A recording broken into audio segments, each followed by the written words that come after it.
Venomous Stara back with another Venomous Classic. That is one of the best retro StarCraft games ever played. This is an old Yankee League match, which was a North American team league from back in 08, 07, 09. This match was played around 2007, so this was one of the most old school Brood War videos put on YouTube, because remember YouTube started like in 06 and people really didn't understand how to use screen recorders and stuff, so to find games from this era is incredibly hard. And for those of you who have been following the channel, you'll know that if you download old Brood War replay packs and the games are before 2008, the games will just bug out in the replay client. StarCraft Remastered, the games will just like basically bug and the replay will crash out and stop working. So if I want to feature these super old games, I have to like source them from ludicrously esoteric YouTube channels, videos so old where when you go to the video, the YouTube doesn't even tell you what day the video was released. So right there we see these double assimilators. Now this map is really weird. This map is called Troy, and this is considered a reverse island map. And basically those assimilators are destructible rocks. And I know that sounds weird, but essentially you have your main base, and then your ramp that leads from your main to your natural is choked off by these two assimilators. Now normally you can move units in between those assimilators, but what happens is if your opponent kills those assimilators, which are the only way out of your main, the assimilators collapse like destructible rocks, and you can't even get a worker out. Only a ghost can fit through. So essentially you have a main base with two destructible rock towers, sort of those falling destructible rock towers, not the rocks that you kill and then they're clear and you have a bigger choke. So even though it's Terran vs. Protoss, and IdrA's facing off against Qui-Gon Jinn here, and Qui-Gon is expecting him to go his standard, normal, methodical macro Terran, which of course means mech units in this matchup. IdrA's opening for 2 barracks. It's 2 barracks at his natural, and he'll rally those Mariners across the map and start to put some pressure on. But the reason you never see Bio in this matchup is because Reaver just destroys Bio, and as soon as the Protoss player gets one Reaver, they are just completely safe against Bio. So anytime you see Bio in this matchup, as we see the Cyber Core coming down, really what that means is it's going to be used for some sort of cheesy rush, you know, obviously outside of like the first 4 Marines you put in the bunker to defend. So I absolutely love to see IdrA cheese as he's putting down another depot here. I've covered so many IdrA games on this channel, well over 100, going back to, you know, 2007 all the way until the end of his career in 2013, and we rarely ever see him cheese, and it's even more rare to see him cheese as Terran. So here come the first 2 Mariners. They're going to run through the assimilators, scout around, see, okay, he's got a Zealot out. Now what IdrA's going to try to do here, hilariously, is he's going to try to kill the assimilators and contain the Protoss. As you see, nice micro there, pulling away the weak Marine. But it's going to be very hard for the Protoss to make enough Dragoons to run outside of this choke and ward IdrA off. IdRA's putting a bunker down, starting to retreat. Here comes the Zealot. IdrA doesn't want to lose any of those Marines. One of them goes down, and he's continuing to stutter step back. He picks off that Zealot, loses one more Marine, as probes are an S-class unit, as weird as that is to say about workers. They're so maneuverable, and they have an insane amount of range for what you would consider to be like a melee worker. They're just so much better than SCVs and drones. But the bunker comes up, and IdrA's going to try to shove his Marines in there, and he does. He gets the Marines in the bunker. He has a couple SCVs left to repair. So now Qui-Gon Jinn is hard contained in his base. And what's even more brutal is this isn't just a normal, like, oh, he built a bunker at my natural. Let me make a couple of goons and just break out. Once I get goon range, it'll be easy to kill that bunker. No, no, no. Remember, IdrA is trying to break these assimilators, which act as falling destructible debris. So essentially, once both of these assimilators die, Qui-Gon Jinn here is going to be trapped in his base. He's going to be on an island. His main base will be turned into an island, which is just hilarious. You never see maps like this in StarCraft 2. And really from the era of Brood War, from like 08 to 09, we saw a lot more weird maps. There were more esoteric maps, reverse islands, normal island maps, and we can see it just pounding away at these assimilators, and Qui-Gon desperately trying to pump Dragoons. He's going into Robo. He knows how hard this game is going to be if he breaks out. So IdrA kills one of the assimilators, and essentially, once he gets that other one killed, it'll be a complete island for Qui-Gon. Like the first time I saw this match, I just like had it going on my one of my PC monitors as I was trying to go to bed, and I was like, what the hell is this? Like 2 racks into trying to kill the assimilators. So then I got on Team Liquid and like looked up the map Troy and like read about it, and it was like, yeah, it's a reverse island map where you can be walled into your own base permanently, which I just thought was hilarious. And IdrA, of course, is getting his expansion. So once the Protoss player is walled in here, and remember, he's not going to be able to break out in terms of running Dragoons at this bunker and busting out between repair and these 5 or so Marines that are out. He just doesn't have a chance with how narrow that choke is. And this was from 2007, so of course the video had to be uploaded in 2 parts. You couldn't even upload 10-minute YouTube videos back at this time. But I just absolutely love like how weird and kooky this game is.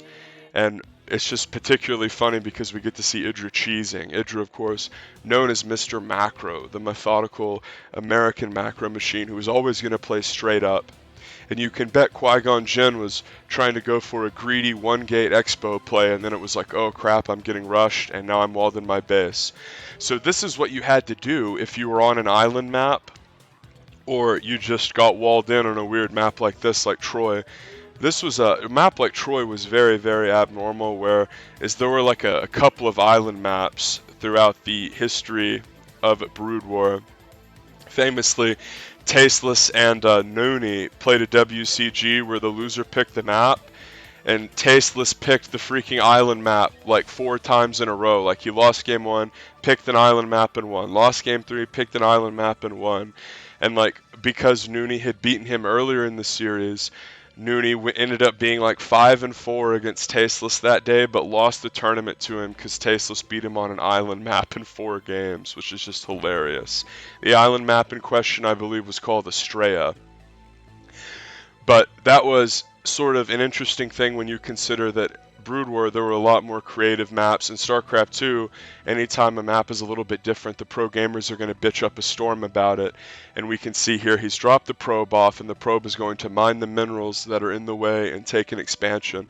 But really why this is so difficult is for the rest of the game, anytime the Protoss player wants to, get units out of his main, he's going to have to ferry them with a shuttle, which just takes an incredible amount of APM to have to ferry everything out of your main whenever your Terran opponent is sitting pretty, they've expanded ahead of you, and their macro is already better than yours. IdrA was already going to be favored against Qui-Gon Jinn, who's moving out with the Reaver here, with IdrA starting a bunker behind his mineral line, and the Reaver's going to come in and try to get some damage done. The bunker isn't finished, so IdrA could take some damage here in theory as the Zealots are unloaded first, and here comes the Reaver. The Reaver shot stalling out a bit as IdrA pulls his workers away, and the first Reaver shot duds. The bunker finishes, and suddenly the Reaver harass is going to be shut down to some extent as holy crap, he loses the shuttle. Just really brutal there, but the Reaver does live, so the Reaver's going to do a bunch of damage to the bio, but here's the tank, and IdrA cleans it up. So whenever you do a Reaver drop like that, you just have to keep the shuttle alive. It's top priority, keep the shuttle alive, keep the Reaver alive, as IdrA lost almost all of his Marines there.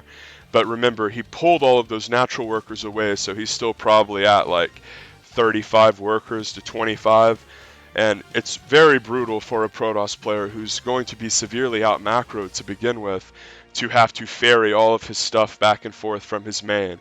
This is just so incredibly APM intensive. I mean, think about it. Every single unit, every Reaver, every Zealot, every Goon, every Probe, you're having to pick up and drop off. And IdrA knows that. He knows that his opponent is in a position where it's a split map type situation, as far as he's completely split from his main and his natural. It's incredibly difficult to defend, so what IdrA's going to do is he's going to aggress him with annoying little harassment options. He's going to open Wraith to try to shut the shuttle down. He's going to make a little bit of extra bio so he can't be broken by this little Reaver push out, and we can see Qui-Gon Jinn knows that it's going to be very hard to get back in this game. He can't just let the best macro player in North America sit back untouched after developing a lead. So he's trying to run in there and get some Reaver harass down, but simply put, whenever you're in this position as a macro player and you're trying to come back and you're behind and you can't even get your probes from your main to your natural, it's very daunting. It was such a brilliant move for IdrA to open for this aggressive 2 barracks opening and wall the Protoss player into his own base, because as much as Terran players like to laugh about how much easier Protoss macro is and how much harder Terran is than Protoss, which there's a lot of truth to that, to be fair, if you make it where your opponent can't even get stuff out of their main without a shuttle, even if you're playing someone really good, that's like a ludicrous handicap to put on someone. That's just an incredible amount of APM to have to use just to get your stuff from point A to point B in a game where it's already very difficult to get your stuff from point A to point B. And the Protoss player Qui-Gon is running around here with more shuttles with Reavers inside of them. He knows that he can't just sit on his base trying to ferry probes from one island to the other. He's going to have to get some damage done on IdrA's side of the map. Now the dream here for the Protoss is you run in with the shuttle and the Terran has moved all their stuff across map and you clear an entire mineral line with the Reaver. That's sort of what Qui-Gon's really hoping for right now. That would be like his wet dream, just to show up to IdrA's base and for nothing to be there and him to just deal devastating damage. But here we go, a Reaver and a Goon are going to come out, and IdrA notices. Let's see if he pulls away. The Goon gets a nice little shot off there, kills a few workers, but IdrA brings tanks over and kills it as a couple more workers go down.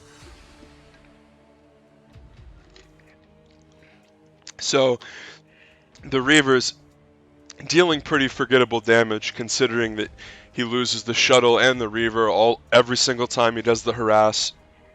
Think of like the shuttle and Reaver sort of like as the equivalent of like 5 Zerg mutas.